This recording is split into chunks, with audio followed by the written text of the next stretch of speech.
इस वीडियो में हम इस पाठ का स्वाध्याय का सॉल्यूशन करेंगे। पाठ 14 है भारत स्थान भूस्तरीय रचना और भूपृष्ठ 2 का स्वाध्याय का सॉल्यूशन करेंगे। स्वाध्याय है का पहला प्रश्न है, निम्नलिखित प्रश्नों के उत्तर संक्षेप में लिखो। इसका पहला है, हिमालय पर्वत श्रेणी में कौन कौन से मुख्य दर्रे हैं? तो उत्तर है, बृहद हिमालय में जेलाला, नाथुला, सिकलीला वगैरह दर्रे हैं। आप इतना ही लिख सकते हैं और आगे लिखना है एक्स्ट्रा जानकारी के लिए तो ये भी लिख सकते हैं। इसके अलावा जोजिला बेनीहाल दर्रा, काकोकोरम दर्रा, खांद्रुगल्ला, रोहतांग दर्रा, बारालाचाला, माना दर्रा, नीति दर्रा, लिपू लेक दर्रा, बोमडिला दर्रा, दीपू दर्रा हिमालय के प्रमुख दर्रे हैं। ओके, ये हमारे एक्स्ट्रा जानकारी के लिखे हैं। आपको ये लिखना है, पूरे हिमालय के दर्रे लिखे हैं क्योंकि यहाँ पर हिमालय दर्रा दिया है। यहाँ बृहद हिमालय का किताब में दिया, बाकी पूरे हिमालय का दिया नहीं था, तो हमने ये पूरा लिखा हुआ है। ओके, आपकी इच्छा है तो आप इतना ये पहली लाइन लिखे, बाकी नहीं लिखे। इच्छा है तो लिख लें। ओके, दूसरा है रेगोलिथ अर्थात क्या? उत्तर है, भूमि आवरण में चट्टानों के छोटे बड़े टुकड़े, कंकड़, रज आदि होते हैं जिसे हम रेगोलिथ कहते हैं। तीसरा है, चट्टानों के मुख्य कितने और कौन कौन से प्रकार हैं? उत्तर है, निर्माण की प्रक्रिया के आधार पर चट्टानों के 3 प्रकार हैं। पहला है आग्नेयिक चट्टान, नंबर 2 है परतदार यानी जलकृत या अवसादी चट्टान, तीसरा है रूपांतरित चट्टान है। चौथा है, मिट्टी निर्माण की प्रक्रिया के विषय में बताइए। उत्तर है, मिट्टी चट्टानों के विखंडन से जन्मी है। चट्टानों की सतह वाले भागों का ताप, बरसात, हिम, हवा, वनस्पति और जीव जंतुओं आदि परिबलों से विखंडन होने से चट्टानों का पूर्ण बनता है या चूर्ण बनता है और भूमि आवरण बनता है। इस भूमि आवरण में चट्टानों के छोटे बड़े टुकड़े, कंकड़, रज आदि होते हैं जिसे रेगोलिथ कहते हैं, जिसमें केवल खनिज द्रव्य होते हैं। इसके पश्चात उनमें जैविक द्रव्य, हवा और पानी मिलते हैं, अंत में मिट्टी बनती है। आप इस तरह के वीडियो देखना चाहते हैं तो डिस्क्रिप्शन में आपको प्लेलिस्ट की लिंक मिल जाएगी, अलग अलग विषयों की और अलग अलग चैप्टरों की, वहां से आप देख सकते हैं। चैनल पर नए हैं तो चैनल को सब्सक्राइब कर लेना, क्योंकि हम इस प्रकार के वीडियो आपके लिए बनाते रहते हैं। लाइक करने के बाद अगर आपको हाइप का बटन दिखाई देता है तो आप हाइप भी कर सकते हैं। और आप ज़्यादा से ज़्यादा लाइक, शेयर, कमेंट, सब्सक्राइब करें, क्योंकि हमें डिजिटल बोर्ड खरीदना है तो आपकी मदद होगी। जितना लाइक, शेयर, कमेंट करेंगे उतना वीडियो वायरल होगा, तो जिसकी मदद से हम लोग डिजिटल बोर्ड खरीद पाएंगे। इसलिए लाइक, शेयर, कमेंट दबा के कर दीजिए। क्वेश्चन नंबर 2 है, निम्नलिखित शब्द संकल्पनाओं को समझाइए। निक्षेपण यानी परिवर्तनकारी शक्तियों में भूपटल का समतलन करने वाली एक निरंतर प्रक्रिया जिसमें अपने ही स्थान पर चट्टानों की तोड़ जोड़ एवं क्षय की क्रिया होती है। बांगर, मैदानों के पुराने कांप को बांगर कहते हैं। ये बाढ़ के मैदान से ऊंचा होता है। लगातार होने वाली कांप की जमाव के कारण एक सोपा आकार का समान बनता है। दूसरा है खनिज, तीसरा है खनिज। तो प्राकृतिक, कार्बनिक तथा अकार्बनिक क्रियाओं से तैयार होने वाले कुछ निश्चित रासायनिक संरचना वाले पदार्थों को खनिज कहते हैं। चट्टान, एक या उससे अधिक खनिजों से बने संगठित पदार्थ को चट्टान कहते हैं। मिट्टी, जैविक और अजैविक द्रव्यों से बनी पृथ्वी की पपड़ी के ऊपर पतले स्तर को हम मिट्टी कहते हैं। तीसरा प्रश्न है, निम्नलिखित प्रश्नों के उत्तर मुद्देवार लिखिए। पहला है, भारत के द्वीप समूह का परिचय दीजिए। उत्तर है, भारत के अंडमान निकोबार और लक्षद्वीप मुख्य द्वीप समूह हैं। लक्षद्वीप में अनेक छोटे छोटे द्वीप आए हुए हैं। अरब सागर में केरल तट से थोड़ी दूर पर ये द्वीप स्थित हैं। उनका आकार घोड़े की नाल जैसा है। क्या लिखा है? घोड़े की नाल जैसा है। इस प्रकार के प्रवाल द्वीपों को एटोला कहते हैं। बंगाल की खाड़ी में स्थित अंडमान निकोबार द्वीप समूह है। यहाँ द्वीपों की संख्या अधिक है और ये भारतीय तट से दूर हैं। वहाँ पर्वत श्रेणियाँ हैं। इसमें कुछ द्वीप ज्वालामुखी की प्रक्रिया से बने हैं। ये द्वीप 350 किलोमीटर के विस्तार में फैले हुए हैं। ये व्यूहात्मक सुरक्षा की दृष्टि से अतिशय महत्वपूर्ण है। दूसरा देखते हैं, भारत की मिट्टी के प्रकार बताते हुए विस्तृत जानकारी दीजिए। उत्तर भारत की मिट्टी को निम्नलिखित 6 प्रकारों में बांटा गया है। पहला है कांप की मिट्टी। कांप की मिट्टी के 2 प्रकार हैं, एक है खादर और बांगर। नदियों के निक्षेपण से तैयार होने वाली, नंबर 1 खादर है, नंबर 2 बांगर है ना, यहाँ पर नंबर 2 बांगर। ओके, नदियों के निक्षेपण से तैयार होने वाली नई कांप की मिट्टी को खादर कहते हैं, पुराने कांप की मिट्टी को बांगर कहते हैं। इस मिट्टी की उर्वरा शक्ति अत्यंत उपजाऊ होती है। पंजाब, उत्तर प्रदेश, बिहार, पश्चिम बंगाल आदि राज्यों में इसी प्रकार की मिट्टी होती है। तो ये दूसरा प्रश्न बहुत बड़ा है, तो आपको जितना लिखना है उतना लिख सकते हैं।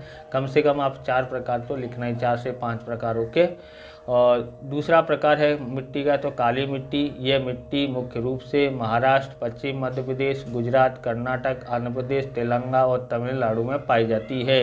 यह मिट्टी चिकनी और नमी संचित करने वाली होती है। ओके,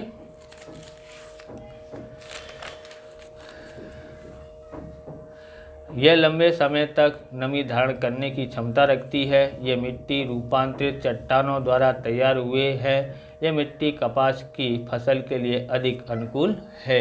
अगला देखते हैं, लाल मिट्टी। आग्नेय और रूपांतरित चट्टानों वाले क्षेत्र में लाल मिट्टी आई हुई है।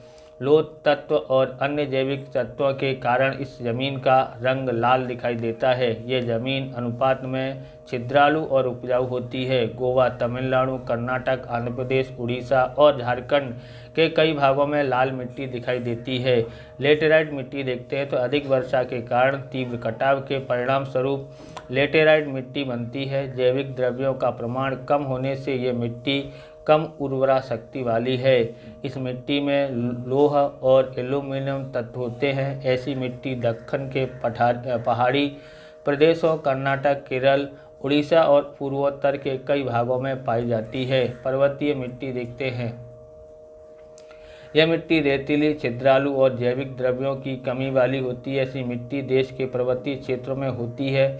मेघालय, अरुणाचल प्रदेश, पूर्वी पर्वत श्रेणियाँ, उत्तराखंड, हिमाचल प्रदेश तथा जम्मू कश्मीर, लद्दाख के केंद्र शासित प्रदेश में ऐसी मिट्टी होती है।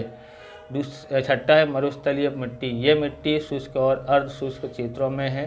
गुजरात, राजस्थान, पंजाब और हरियाणा के विस्तृत शुष्क प्रदेशों क्षेत्रों में यह मिट्टी पाई जाती है। इसमें क्षारणों की अधिकता और जैविक पदार्थों की कमी पाई जाती है। सिंचाई की सुविधा में इस मिट्टी में खेती संभव हो सकी है। क्वेश्चन नंबर 3 देखते हैं, खनिजों का वर्गीकरण कीजिए। उत्तर है, हमारे दैनिक व्यवहार में लगभग 200 खनिजों का उपयोग प्रत्यक्ष या परोक्ष रूप से होता है। खनिजों का सर्वमान्य वर्गीकरण संभव नहीं है। उनका सामान्य वर्गीकरण निम्नानुसार है। नंबर 1, धातुमय खनिज यानी धात्विक खनिज, अकीमती धातुमय खनिज, सोना, चांदी, प्लेटिनम आदि। दूसरा वह है हल्की धातुमय खनिज यानी मैग्नीशियम, बॉक्साइट, टिटानियम आदि। का है सामान्य उपयोगी खनिज, लोहा, तांबा, सीसा, एल्यूमिनियम, कलई, निकल आदि। 5वां है मिश्र धातु स्वरूप में उपयोगी खनिज, क्रोमियम, मैग्नीशियम, टंगस्टन, वेनेडियम आदि। दूसरा अधातुमय खनिज यानी अधात्विक खनिज, चूना, पत्थर, चौक, एस्बेस्टोस, अब्रक, फ्लोर, इस्पात, जिप्सम यानी सेल खड़ी, सल्फर, हीरा आदि। तीसरा संचालन शक्ति हेतु उपयोगी खनिज, तो कोयला, खनिज तेल और प्राकृतिक गैस, यूरेनियम, थोरियम आदि हैं। अब नीचे दिए गए प्रश्नों के उत्तर उचित विकल्प चुन करके दीजिए। तो इसका हम लोग करते हैं सॉल्यूशन। ओके, ये है हमारे पास यूनोमैक्स का बोल्ट्रॉन 2X, जो कि काफ़ी शानदार दिखने में लगता है और इसकी जो पॉइंट है ना, ये 1NN 1.0 mm की है, यानी थोड़ा मोटा चलने वाला और स्मूथ चलने वाला, राइटिंग अच्छी देने वाला पेन है। आप इसको चेकआउट करना चाहते हैं तो डिस्क्रिप्शन में लिंक है या वीडियो के नीचे लिंक है, वहाँ से आप चेकआउट कर सकते हैं या खरीद सकते हैं। बराबर। क्वेश्चन नंबर 4 देखते हैं, विकल्पों के उचित विकल्प के हमको क्या उत्तर देना है।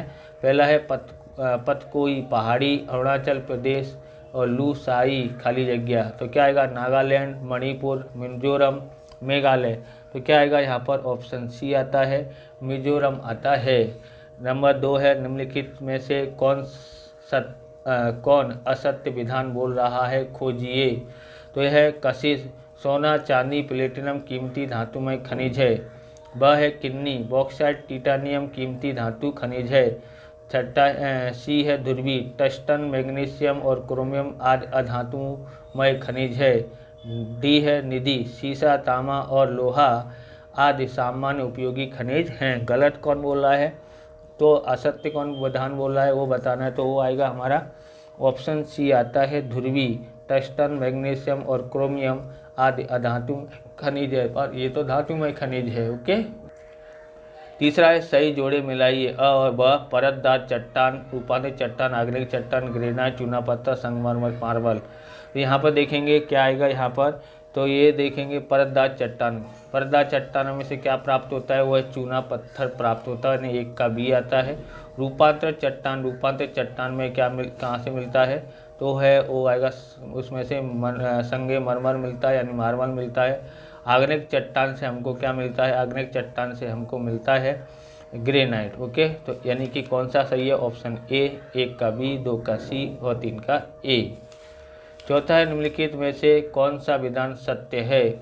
ऑप्शन ए, पश्चिम घाट उत्तरी क्षेत्र में अधिक ऊंचाई वाला है। ऑप्शन बी, कर्नाटक में पश्चिमी घाट को नीलगिरी कहते हैं। ऑप्शन सी, पश्चिमी घाट अरब सागर के किनारे अविच्छिन्न रूप से उत्तर दक्षिण में व्याप्त है। ड है केरल और तमिलनाडु की सीमा पर पश्चिमी घाट को सह्याद्रीप कहते हैं। इसका आंसर आता है ऑप्शन सी, इसका आंसर आएगा बराबर। कौन सा विधान सही है, ये है पश्चिमी घाट अरब सागर के किनारे अविच्छिन्न रूप से उत्तर दक्षिण में व्याप्त है।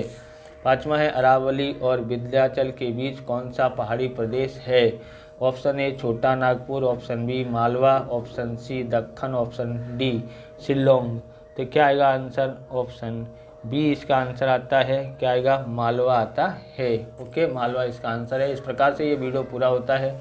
अगर आपको हमारा वीडियो अच्छा लगे तो लाइक करें, शेयर करें, कमेंट करें। चैनल पर नए हैं तो चैनल को सब्सक्राइब करें। मिलते हैं नेक्स्ट वीडियो में। जय हिंद, जय भारत, वंदे मातरम।